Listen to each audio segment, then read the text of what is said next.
கோலாலம்பூரிலும் பூச்சோங்கிலும் உள்ள உடல்பிடி நிலையங்களில் மலேசிய குடிநுழைவுத்துறை மேற்கொண்ட சோதனை நடவடிக்கையில் 26 வெளிநாட்டு பெண்கள் உட்பட மொத்தம் 28 பேர் கைது செய்யப்பட்டனர்.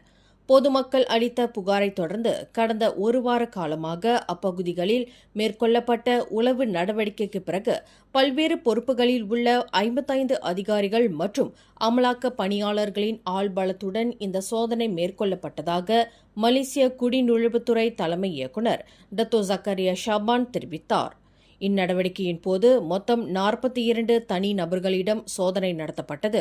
இதில் குடிநுழைவு விதிமுறைகளை மீறிய பல்வேறு குற்றங்களுக்காக 21க்கும் 35க்கும் இடைப்பட்ட வயதுடைய 28 அந்நிய நாட்டவர்கள் கைது செய்யப்பட்டதாக அவர் குறிப்பிட்டார். மேலும் செய்திகளை தெரிந்து கொள்ள கீழே இருக்கும் பெல் பட்டனை அழுத்துங்கள்.